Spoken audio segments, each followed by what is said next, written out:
Assalamualaikum warahmatullahi wabarakatuh. Alhamdulillah kita ketemu lagi di ngopi.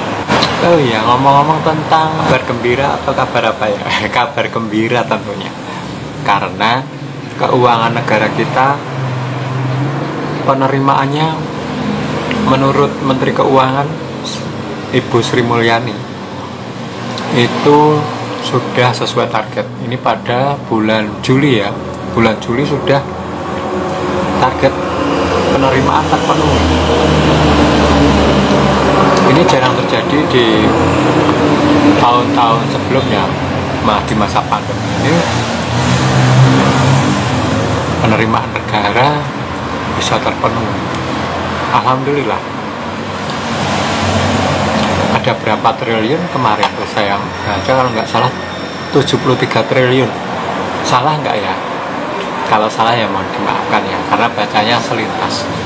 Tapi yang lebih esensi lagi, ya bagus dong. Yang penting negara itu kuat, nggak bangkrut. Kalau negara bangkrut kacau ya. Sehingga menurut Sri Mulyani, Ibu Sri Mulyani, bisa digunakan untuk mencicil utang negara.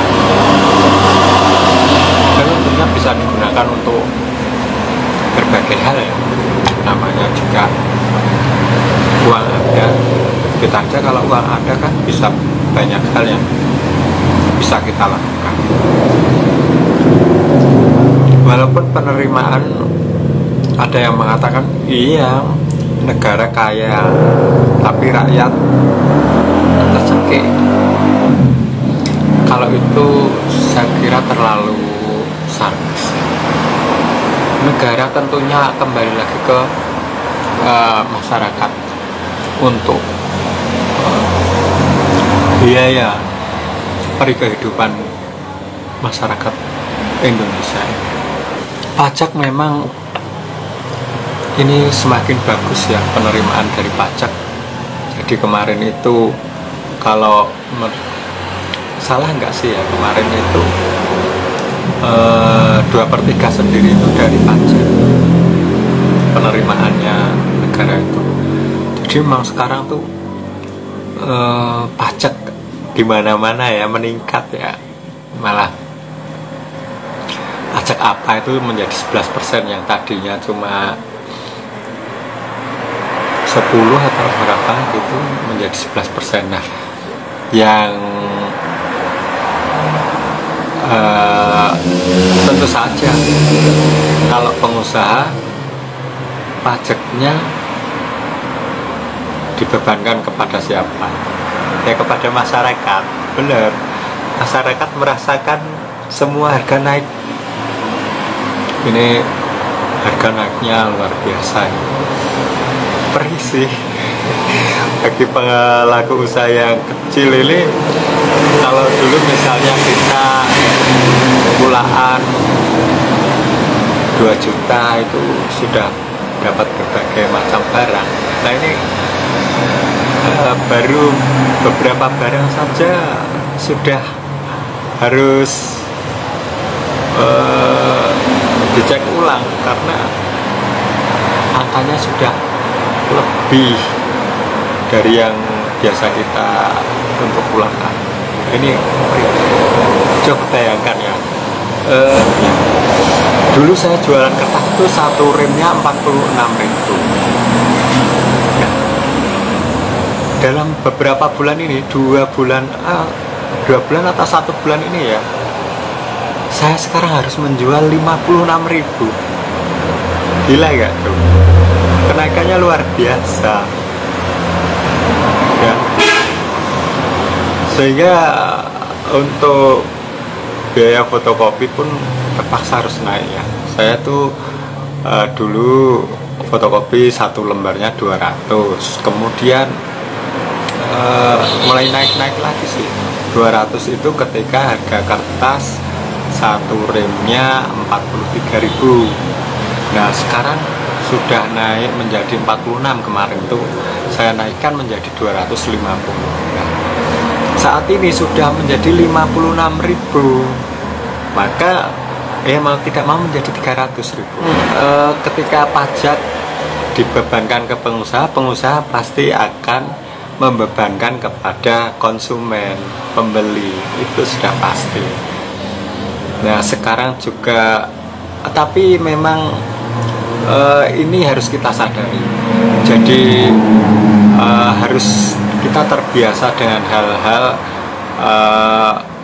seperti ini. Misalnya semua naik, minyak naik, kemudian apa ya, semua bahan pokok naik lah, terigu, minyak, apalagi sekarang ya daging, telur, ini yang pokok-pokok ya, gula, itu semua naik. Tapi di negara-negara yang maju sekalipun pajak itu luar biasa loh ya. Bahkan artis-artis pun kan kita sering dengar artis yang bermasalah karena pajak di luar negeri. Itulah kenapa saat ini negara penerimaan pajaknya besar, ya karena orang-orang kaya sudah harus mulai berpikir kalau dia beli barang-barang mewah harus dia mau menanggung resikonya, yaitu kena pajak. Juga sekarang ini misalnya beli Pertalite dan premium itu harus punya aplikasi My Pertamina. Ya, ribet amat sih. Ya. Nah, setelah saya melihat sebenarnya maksud dan tujuannya apa, ternyata disinyalir karena Pertalite sama Pertamax ini kan selisihnya agak besar ya, lumayan besar. Pertalite berkisar antara 7.400 sekian, tapi Pertamax bisa fluktuatif antara 11.000 sampai 14.000. Nah ini kan selisihnya lumayan besar. Nah orang-orang kaya yang mempunyai mobil banyak itu ngisinya Pertalite. Coba kalau full tank itu ya, mobil itu full tank 450. Nah, akhirnya yang keluarga biasa-biasa saja yang hanya punya satu mobil nggak kebagian subsidi dari pemerintah itu. Yang Pertalite itu kan digunakan untuk keluarga yang sederhana, tetapi yang kaya raya yang mempunyai 3-4 mobil lebih itu ya harusnya dia memakai Pertamax. Nah dengan My Pertamina itu nanti prosesnya nggak ribet, nggak setiap kita membeli itu kita menunjukkan HP. Jadi nanti bahaya kalau HP selalu dilihatkan di depan pom bensin petugas Pertamina ya. Nah itu ternyata kayak kita vaksin itu loh, kita dapat kartu, kemudian kartu itu bisa kita cetak, kemudian kita ini yang kita tunjukkan berkas itu. Jadi kayak ada apa itu yang kita pindah itu loh, apa lah, barcode ya. Barcode itu nanti dipindai oleh petugas pengisi bensin, udah masuk. Jadi yang itu kan yang digunakan nomor polisinya, nopolnya. Jadi diharapkan dengan itu nanti akan ada mobil-mobil yang memang kelasnya bukan Pertalite, dia harus tetap membeli yang Pertamax. Itu tujuannya. Jadi memang agak ribet sedikit. Nah, tapi saya pikir kalau ini adil lah. Karena saya sendiri membeli bensin nggak pernah full. Uangnya dibagi-bagi ya. Misalnya kalau kita hanya cukup 100.000 beberapa liter aja, sekedar ya daripada numpuk di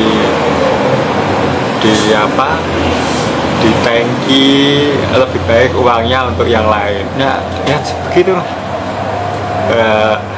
kita. Tapi bagi mereka yang berduit 450 kecil, yang lainnya untuk foya-foya, aduh nggak adil dong gitu ya.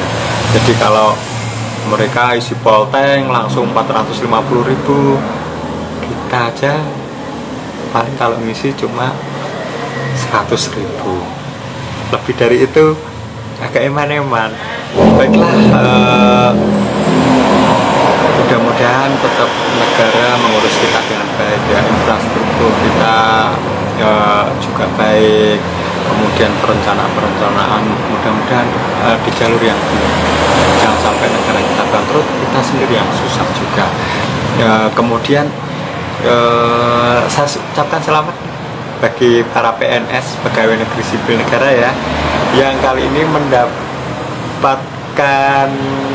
reward atau hadiah dari pemerintah gaji ke 13. Wah, sedang berlimpah ini. Kalau kita lihat mall, tempat wisata pasti penuh ini, karena kemarin baru saja menerima 2 kali gaji.